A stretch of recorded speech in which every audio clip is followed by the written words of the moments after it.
जब हम सोचते हैं पैसे के बारे में तब हमारे दिमाग में या तो कॉइन्स आते हैं या नोट्स। पर पहले लोगों के लिए पैसे का क्या मतलब होता था? अभी की करेंसी से पहले लोग यूज करते थे द बार्टर सिस्टम का, जो होता है direct exchange of goods and services for other goods and services. लेकिन दो लोगों के बीच बार्टर पॉसिबल तभी हो पाता था जब दोनों के पास ऐसे आइटम्स हो जिसकी सामने वाले को जरूरत हो। पर हर बार तो ये पॉसिबल नहीं था। इस प्रॉब्लम का सॉल्यूशन निकाला गया मनी। पहले काउज, शीप्स, कैमल्स और other forms of life stocks को मनी की तरह यूज किया जाता था। लेकिन फिर लोगों ने काउस को मारकर उनके स्पाइन को मनी की तरह यूज करना स्टार्ट कर दिया ताकि वो लोग ज्यादा मनी कैरी कर सके, जिसकी वजह से कौड़ियों को मनी की तरह यूज करना स्टार्ट किया गया, जिन्हें काफी सेंचुरीज तक यूज किया गया। जिसके बाद कॉइन्स का यूज चालू हुआ। लेकिन अभी भी जरूरत थी ज्यादा से ज्यादा पोर्टेबल आइटम की जिसे मनी की तरह यूज कर सके, जिसकी वजह से पहले लेदर, उसके बाद पेपर को यूज करना शुरू किया गया। पर जैसे जैसे हम टेक्नोलॉजिकली एडवांस होते गए, हमारे लिए पेपर कैरी करना भी मुश्किल होता जा रहा है। इसलिए हमने मनी को उसके कॉन्सेप्ट जितना ही इंटेंजिबल बना दिया है।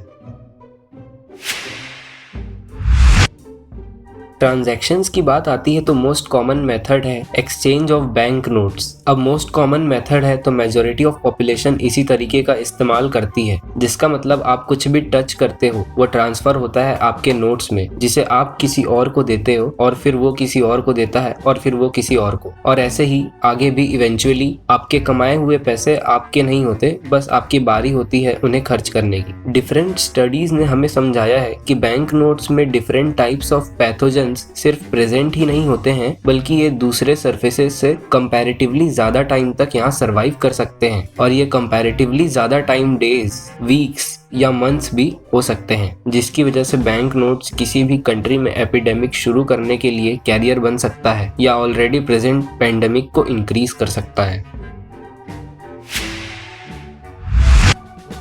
ऑक्सफैम कन्फेडरेशन ने, जिसका फोकस है ग्लोबल पॉवर्टी को इरेडिकेट करने पर, जनवरी 2015 में एस्टिमेट किया था कि 2016 आने तक वर्ल्ड के रिचेस्ट 1% लोगों के पास बाकी 99% लोगों की कंबाइंड वेल्थ से भी ज्यादा वेल्थ होगा, जो कि सही हुआ। ग्लोबल इनइक्वालिटी इतनी बढ़ चुकी है कि दुनिया के रिचेस्ट 1% लोगों के पास बाकी 99% लोगों से ज्यादा वेल्थ है।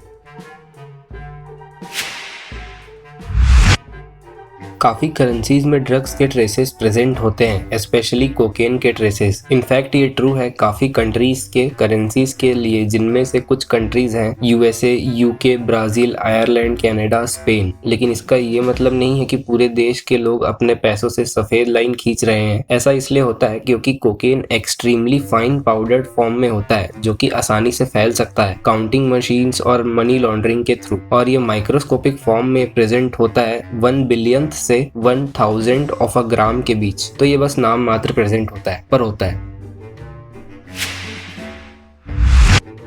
कई फाइनेंशियल टर्म्स जिन्हें हम यूज करते हैं इंटरेस्टिंग डेरिवेशंस कैरी करते हैं, जैसे कि सैलरी। एक टाइम में सॉल्ट को करेंसी की तरह यूज किया जाता था और सैलरी डिराइव किया गया है लैटिन वर्ड सेलेरियम से, जिसका मीनिंग होता है सॉल्ट मनी। कई बार मनी की जगह बक यूज किया जाता है, जो आया है पुराने टाइम से, जब डियर स्किन और बक स्किन को करेंसी की तरह यूज किया जाता था। और मनी डिराइव किया गया है लैटिन वर्ड मोनेटा से, जो आया है जूनो मोनेटा से, जो कि एंशियंट रोम के एक टेम्पल का नाम है जहां पहली बार रोमन कॉइन्स बनाए गए थे।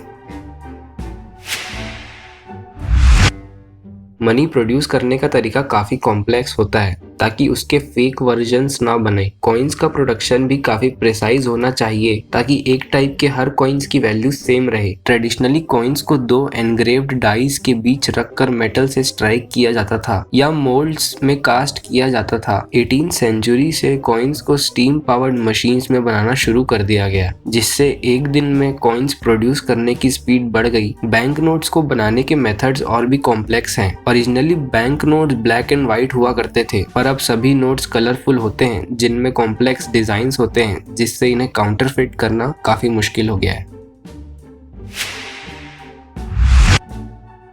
वर्ल्ड में प्रेजेंट मनी का काफी बड़ा पार्ट फिजिकल है ही नहीं, ये सिर्फ नंबर्स हैं जो बैंक्स के कंप्यूटर्स में प्रेजेंट हैं। वैसे ही मनी जिनका कोई पर्टिकुलर टाइप नहीं होता, जैसे कि गोल्ड, डिजिटल फंड्स और कुछ पेपर नोट्स। और कॉइन्स भी कहलाते हैं फिएट मनी। फिएट मनी सिर्फ इसलिए वैल्यूएबल है क्योंकि गवर्नमेंट ने इन्हें ऑफिशियल करेंसी डिक्लेयर किया है। हालांकि कुछ non government backed fiat money भी वैल्यूएबल है क्योंकि लोगों में उनकी हाई डिमांड है। For example crypto currency bitcoin की काफी ज्यादा वैल्यू है। बिटकॉइन की कोई भी कंट्रोल बॉडी नहीं है, इसके बावजूद बिटकॉइन और अदर क्रिप्टो करेंसीज की वैल्यू है क्योंकि लोगों में इनकी डिमांड है, लोग इन्हें डिजायर करते हैं। मोस्ट कंट्रीज में कॉइन्स मैन्युफैक्चर करने का कॉस्ट कॉइन की खुद की वैल्यू से ज्यादा होता है। इंडिया में 1 रुपए के कॉइन को बनाने का कॉस्ट आता है 1 रुपए 11 पैसे। वैसे ही अमेरिका में 1 सेंट को मैन्युफैक्चर करने का कॉस्ट 2.41 सेंट्स आता है, जो कि काफी बड़ा लॉस है। इस लॉस की वजह से कैनेडियन गवर्नमेंट ने 2013 में 1 सेंट का कॉइन प्रोड्यूस करना ही बंद कर दिया। हर रोज एक बैंक में बिलियन से भी ज्यादा ट्रांजैक्शंस किए जाते हैं, कुछ छोटे कुछ बड़े। छोटे ट्रांजैक्शंस के लिए नोट्स कॉइन्स का यूज किया जा सकता है, लेकिन बैंक नोट से भी लिमिटेड ट्रांजैक्शन ही पॉसिबल है। इसलिए बैंक्स बड़े बड़े ट्रांजैक्शंस के लिए चेक्स का यूज करना प्रीफर करती है। लेकिन चेक सिर्फ एक इंस्ट्रक्शन होता है बैंक के लिए, जिसका मतलब है अगर सारे नेसेसरी कंपोनेंट्स प्रेजेंट हो तो आप इन इंस्ट्रक्शंस को कहीं पर भी लिख सकते हैं। चेक सिर्फ पेपर पर ही नहीं, दरवाजों पर, पत्थर पर, केले पर, इवन काउस पर भी लिखे गए हैं।